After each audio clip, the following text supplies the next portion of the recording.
Friends, welcome to Jaya's garden. என்ன ஒலை கொதிக்கிறதை காமிக்கிறேன்னு பார்க்கிங்களா? காரணமாக தாங்க. அந்த வீடியோக்குள்ளே போகிறதுக்கு முன்னாடி நீங்கள் ஜெயாஸ் கார்டன் சேனலை சப்ஸ்கிரைப் பண்ணல அப்படின்னா சப்ஸ்கிரைப் பண்ணிக்கோங்க. அப்படியே பக்கத்தில் இருக்கக்கூடிய பெல் ஐக்கான ஆல் ஆப்ஷன் போட்டு வச்சுக்கிட்டீங்க அப்படின்னா நான் சொல்லக்கூடிய பயனுள்ள விஷயங்கள் உங்களுக்கு உடனே நோட்டிஃபிகேஷனில் வரும். இது வந்து இண்டஸ் விலையில் வாங்கினேங்க. சாதாரணமாக அந்த மாதிரிலாம் ரொம்ப காசு போட்டு வாங்கணும்னு விருப்பப்பட மாட்டேன். ஆனால் இது ரொம்பவே யூஸ்ஃபுல்லாக இருக்கிறனால தான் உங்கள்கிட்ட இதை சொல்லலான்னு தோணுச்சுங்க. சில பேருக்கு வந்து குக்கர் சாதம் பிடிக்காது, வடித்த சாதம் தான் பிடிக்கும். இப்போ எங்கள் வீட்டிலலாம் அப்படி தான். நாங்களாம் 25 வருஷமாக வடிக்க தான் செய்கிறோம், அது மண்பானையில்.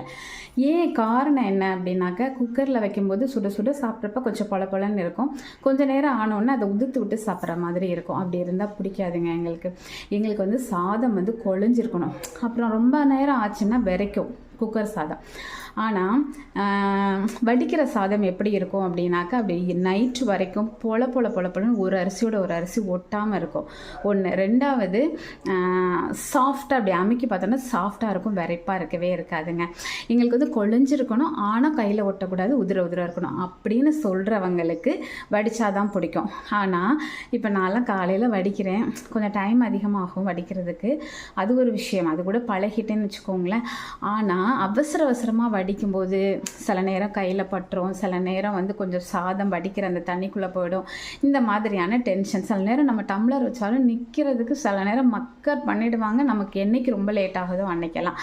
ஸோ அதையெல்லாம் தவிர்க்கிறதுக்கு இந்த ரைஸ் பாட் வந்து ரொம்பவே ஹெல்ப்ஃபுல்லாக இருக்குங்க. இது வந்து ஓரளவு கொதிச்சதுக்கப்புறமா நம்ம எப்போதும் வடை போடுறது மாதிரி தான் அரிசி போட்டுட்டு வடிக்கிறது எப்படிங்கிறதையும் நான் காமிச்சிடுறேன். வடித்ததுக்கப்புறம் சாதம் எப்படி இருக்கிறதையும் காமிக்கிறேன். ஓகேங்களா?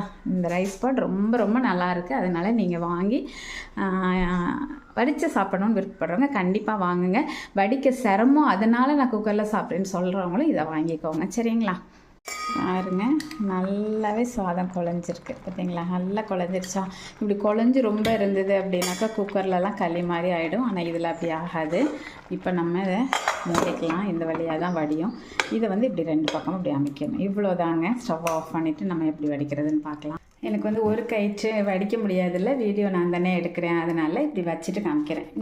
இந்த பகுதியை வந்து நல்லா இந்த பகுதியை வச்சுட்டு அப்படியே நம்ம கவட்டிட வேண்டியதான். அதுக்கப்புறம் வடிஞ்சதுக்கப்புறம் எடுத்துகிட்டு ஆஸ் யூஷுவல் நம்ம ஒரு 2 நிமிஷம் ஸ்டவ்வில் வச்சுருந்தோம் அப்படின்னாக்கா அதில் உள்ள நீர் பசையெல்லாம் போயிடும் இல்லையா? அதுக்கப்புறம் நம்ம அது ஆஸ் யூஷுவல் சமையலுக்கு பயன்படுத்த வேண்டியதான். இது வடிஞ்சதுக்கப்புறம் எப்படி இருக்குன்னு சொல்லி உங்ககிட்ட நான் காமிக்கிறேன். ஓகேங்களா? சாதம் எப்படி இருக்குன்னு பார்க்க வேண்டாமா? அது வடித்த சாதம் மாதிரியே இருக்குங்க. பாருங்கள், பொலன்னு இருக்கா? இதுக்காகவே தான் நான் இதை வாங்கினேன்.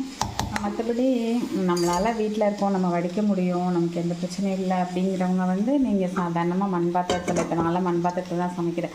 ஸோ நீங்கள் மண்பாத்திரத்துலேயே சமைங்க, இல்லை வேறு எதுனாலும் ஓகே.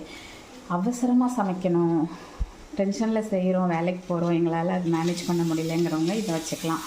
அடுத்தது வடிக்க தெரியாதுங்கிற சின்ன நியூலி மேரிடாக இருந்தால் அவங்க இதை யூஸ் பண்ணிக்கலாம். இல்லை வயசானவங்களாக இருந்தால் இதை யூஸ் பண்ணிக்கலாம். அதுக்காக தான் நான் இதை உங்களுக்கு போடுறேன். நான் டெய்லி இதில் தான் வடிக்கிறேன்னா கண்டிப்பாக கிடையாது. ஒரு அவசரத்துக்கு நான் இதை யூஸ் பண்ணிக்குவேன். ஒரு உடம்புக்கு முடியல அந்த மாதிரி டைமில், உடம்புக்கு முடியாதப்போ தாங்க வடிக்கும்போது ஏதாவது ஆகிடுது, கையில் பட்டு ஏதோ ஒன்று ஆகிடும், கொட்டிடும். மற்ற டைமெல்லாம் நான் மண்பாத்திரம் தாங்க நம்ம வீட்டை பொறுத்த வரைக்கும். சரிங்களா?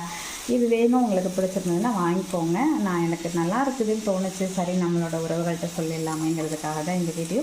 பிடிச்சிருந்தது அப்படின்னா அதை வாங்கிட்டு எனக்கு சொல்லுங்கள். இன்றைக்கி கூட இன்னும் ஒரு 3 பாட்டு, கடாயி, அந்த மாதிரி ஒரு சில ஐட்டம்லாம் போட்டிருக்கேன். எனக்கு என்னமோ இதில் வாங்குறது வந்து நல்லா இருக்குது அப்படின்னு ஃபீல் ஆச்சு. அதனால் இந்த மாதமே போட்டிருக்கேன். நம்ம மொத்தமாலாம் வாங்க முடியாது, மாதத்துக்கு ஒரு சின்ன அமௌண்ட்டு எனக்கு கொடுக்குற பேக்கெட் மணியில் நான் வாங்குறேன்னு வச்சுக்கோங்களேன். சரிங்களா? நீங்களும் அந்த மாதிரி வாங்கிட்டு எனக்கு கமெண்ட் பாக்ஸில் சொல்லுங்கள். Okay, bye friends.